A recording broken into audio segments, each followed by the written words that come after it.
Hello and welcome back to the channel. Today we're going to be doing something different because it's raining outside, and it's something that I've been wanting to do for a while. Some of you may already figured it out or have a clue as to what I'm doing because I did put a post up, I believe, over the weekend on a hint as to something that's happening new. One of the things that has been bothering me about the garden lately is the lack of defined borders, as it were. Now, the flower garden has landscaping timbers to contain the flower beds. You guys may have seen many of that in my various layouts and videos on that. And if you haven't, you can go back and watch some of those older videos where I show you how I lay everything out and measure and all that good stuff. And the vegetable garden has mostly raised beds, and the in-ground beds initially weren't defined by anything. And so a couple of years ago, I turned around, basically made one side of the vegetable garden an entire bed space, and I defined those edges with 12 by 12 pavers that I purchased. So now it's much easier to mow. When I did the front walkway, that space was also defined by the front walk that I put in. I tilted some of the bricks on edge, creating a defined space that I could then garden into. But elsewhere in the garden, for instance, my driveway bed, the other side of the house, front house beds, they're not defined. And over the weekend or the weekend before, I think it was, I did a little test strip of bricks along the one side of the driveway bed, and I liked it, and I posted something up on the community page, and you guys seem to like it too, so I went all out, did the whole thing. Now that space is complete, and in my opinion, it looks so much better. So that space, as far as I'm concerned now, is done. Now, none of those bricks are glued in, cemented in. There's no special crazy edging. They're just sort of put into place. I did try to put them into the ground just a little bit. I don't want them buried for various reasons, but it's not going anywhere. And if I ever do change my mind as to the shape of the bed or design or something along those lines, I can easily pull up those bricks, reuse them elsewhere. On the outside edge of the vegetable garden is where I'm growing my boxwoods. And eventually the plan is to have a 4-foot hedge of box that will hide the fencing surrounding the vegetable garden. But again, there's no defined edge, and weeds get in there, the grasses creep in there, it's kind of a pain, and I'd like it to be cleaner and sharper looking. In searching the internet, I've run across many different types of solutions. One of them would be a metal edging, which I already use in the rose garden, but it's very expensive. The other option would be, again, maybe to do like the brick edging. I don't feel it may work there. Of course, there's wood edging. There's a ton of plastic edgings out there. Down here in Eastern North Carolina, the intense heat will eventually make the plastic brittle. It may be 10 years down the road, but eventually it's going to make the plastic brittle, and then it'll have to be thrown out and replaced with something else.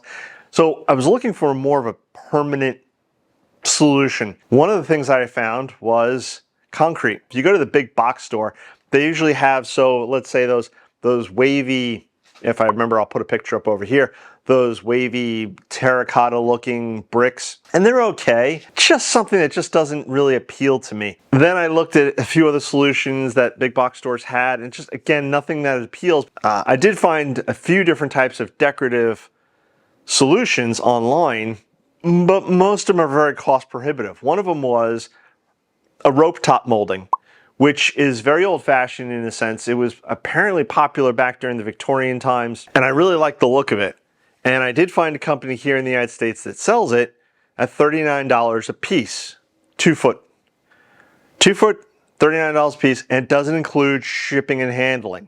So for instance, if I wanted to surround the entire flower garden with it, it's going to be thousands and thousands of dollars. It's just way cost prohibitive. So I kept doing some more research and research and research. So to get to the point, one of the things I ran into was concrete molds. And there's a bunch of different types of concrete molds. And so I did purchase some concrete molds to try to give my garden some of the decorative edging that I wanted to have. Let me show you what I got. Forgive the mess, I've already started doing the projects, and right here, and I'm sure it's a little hard to see, is the first, well, this is the first design that I picked out that I think I'm going to use along the vegetable garden. And I've already been playing with demolding it. So let me pop this open here. So now hopefully you can see what I have here, I think this is a 18-inch tile, and hopefully you can see that it's got this leaf pattern on it. And this is still drying. According to the instructions and all, it probably has about, I don't know, another week or two to dry before I can stick it in the ground. And I'm in no rush. I would need 30 to 40 of these maybe to accomplish what I want to accomplish. But basically it will get stuck into about this line right here. So this decorative detail stays above ground. I'll actually probably have it just maybe these few inches right here. And this way, when I do edge along it with the weed whacker, I'm not hitting the leaves, as it were, with the weed whacker. I'll be hitting the line below it. So I have to take that into account. Another piece, which I got, and this was more of just a fun piece. I'm gonna try to demold it now here in front of you. Now, this is the first time I've ever done anything like this before. I've never done work with concrete ever before. So over the weekend, I spent some time. I've been researching this for a while, and I made these molds over the weekend, and they've been drying since. And according to the instructions, they are basically safe to demold now. There we go. So here's the mold. A little hard to see there. I do apologize, but I will show you this. And it's a welcome plaque.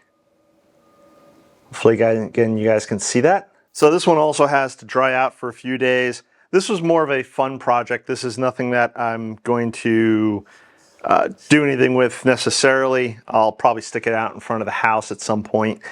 But it looks like it came out nice. I'm pretty happy with it. Again, this was the first time I ever did anything with this, and I'll explain more about how I made these in a second. The next one I'm going to show you is, and one of you had left a comment saying that that these were stepping stones. Now, this next piece could be considered a stepping stone, and it is actually sold as a stepping stone, but that's not what I'm going to use it for. I don't know if you guys can tell, this is a compass. So as you can see, or hopefully you can see, it's a compass rose. This, again, is sold as a stepping stone, and you could use it as a stepping stone, but I plan on using it as the centerpiece or the center stone to the rose garden patio. And when I do that project, you'll see that. So this will be the center, and then all the bricks go around it, all the way out to the edge, which may be a winter project, or I may leave it till next year. I'm unsure at this point. We'll have to see how things go. But this stone actually came out better, or this piece came out better than I thought it was going to. Now, in making these, I learned quite a lot. And you can watch all the YouTube videos you want, and you can read all the instructions online that you want, but there's no substitute for experience, as they say. And one of the things I did with this, as well as the other molds, and I'll show you a close-up of some of those other molds here in a second, was I created a concrete slurry. I then poured that into the molds, each of the molds here that I have today. And what that does, according to the interwebs, is fills in a lot of these details with hopefully no air bubbles and or pockets. And vibrating these things is another thing, and I'll probably do a how-to video in the future once I get a little more comfortable with making these. You use your slurry, and you're only basically filling 1/4 of an inch, and then you come back with your main mix, and you put the main mix back in. Now, the main mix will have a lot more stone in it. Again, it's pre-mixed concrete bags that I used. Now, I got, out of the 1 50-pound pre-mixed bag, I got 2 of the edging tiles, the welcome sign, and this. This came out a whole lot better than I thought. I don't really see any air bubbles. There's no defects that I see, which is very nice. And once this dries, I think I'm gonna be happy with the gray color, surrounded by all the red brick. This will dry a lot lighter. This is still wet. I can actually feel it's still damp, and it's hard to the touch, but the moisture is still evaporating. Now, I could have bought this online at Etsy, but they were charging $65 for the piece itself, which is reasonable, now having made one. This mold that I purchased cost me $30. And I will leave links to where I purchased these below in the description. So by me making it, I saved myself quite a bit of money. Now, this piece here, I demolded just a minute ago off camera, and just like the first one I showed you, you can see the floral detail, which I like. When I bury it, I'll probably leave this line right here, well above the soil level. This way that becomes sort of my edging line, so when I do edge against it, I'm not hitting the leaf detail. There are a few air bubbles here, and that's not what I wanted.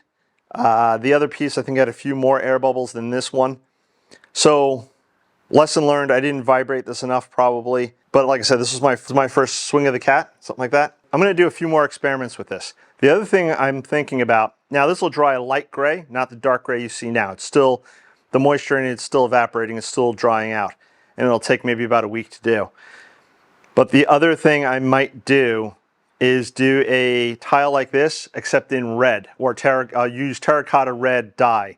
This way it gives it that nice red appearance. And then I have to decide, do I want a light gray edging or do I want the terracotta edging? So overall, I am happy with this leaf design. Now the vendor I purchased this from, and again, I'll leave the link below. I believe it was Garden Molds. They're located in Oregon, I believe. I could have gotten one with bumblebees on it, fish or dolphins or something, or grapevine, something along those lines. So they had different molds available for this type of edging stone. Now, the other thing I was thinking about, and this is hard to, maybe for you guys to imagine, but I was also thinking about taking 16-inch pavers and putting them right up against the edging stones here. So the edging stone would go into the ground, you'd have a 16-inch paver right up against it, and that creates almost like a little walkway along the edge of the boxwoods. That would also prevent me from having to weed whack up against this. So that's another possibility and one that I'm considering. Hopefully this isn't too boring, but I mentioned in the beginning of this video that I like the Victorian rope molding, and that is very difficult to get and very expensive to get. I found two companies which sell molds. One is similar to this. So you would have your rope mold, and if I remember, I'll put a picture up over here. You'll have your rope mold look on the front side. Unfortunately though, you won't have it on the back. It'll be flat on the back. Now this is not necessarily a deal breaker.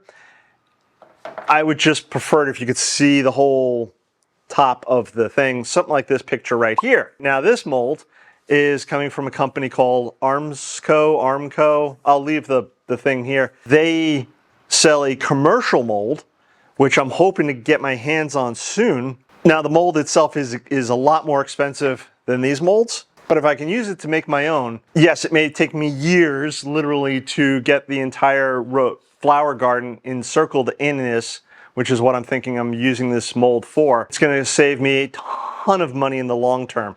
So to make the investment in the mold now and then to create my own pieces from that over time. I also haven't decided whether I want those pieces to be in the terracotta red or leave them as the gray. If you guys have a preference or a thought on that, let me know your feelings below. But those are the two choices I'm kind of tossing back and forth right now. Having the first time ever played with concrete and creating these pieces here today or over the weekend, I'm pretty happy with the process. And again, I used pre-mixed concrete. One of my next experiments will be using to create my own concrete. And you do that by using cement and sand. You could also use another aggregate such as perlite or vermiculite, or even your own, or even other clean stone. And that's a whole nother thing, and I'm going to save a lot of that for another video. This is probably boring many of you out of your senses. But I do want to create more things from concrete for the garden. One of the things I've seen, which is fairly popular, and the first time I ever saw anything like it was over on Gardener's World, Monty Don's garden. He has a large concrete, or a few large concrete spheres in his garden. They used to be the tops of large pillars for a gate leading into an estate that got sold off. Why not do something similar to my own? And then as I started looking into the whole concrete sphere thing, I found a ton of other pictures where people use them as other decorations in gardens themselves, whether they be small spheres or bigger spheres, or there's even one gentleman who made giant spheres out of a yoga ball, and that's a whole nother thing, which I'm not going to get into. But my main goal with learning to do the concrete was to save a lot of money by doing it myself and create something beautiful and unique, because nobody does this anymore. And the goal was, again, to create defined border edges in some of the areas where I am lacking that will be unique and stand out. So this is sort of an introduction to a series of videos that I'll be doing over time. So this will be the first video. I'm going to create a playlist here on YouTube called Concrete, and this will be the first video of many. Now, don't worry, I'm not going to be doing back-to-back videos, because I'm still learning how to do much of these, but as I get more proficient in creating these and I decide whether I want to keep with the gray or whether I want to do a terracotta, how hard is it to work with the dyes versus no dye versus creating my own concrete versus bagged concrete, etc., etc. As I learn these things then, and I get more comfortable with many of these things, then I'll probably wind up creating videos in the future about some of these things, probably more, and I'll do some how-tos, and I'll put them in that playlist. I have no idea what my next video is going to be. It depends upon the weather outside, because it's raining now, and we have some sort of tropical storm just south of us, so that's why we're inside doing this today. And as I might have mentioned in the beginning of the video, I finished off the driveway garden bed edging. It's just more motivation for me to try to finish off some of these other spaces that I am creating and to give them those really nice looks. So if you guys have any questions, comments, etc., please leave them below. As always, if you haven't subscribed, please subscribe. Sophie here would very much appreciate it. If you guys have done anything like this before, please leave those comments below. She is so bored. She's been walking around, locked here in the garage with me, unable to go outside because it's raining. Please check out all the links below. I'll leave links to many of the places where I got the molds from. Actually, I only bought them from one place, but I'll leave those links below. And with that, I'll catch you guys on the next one. Bye-bye.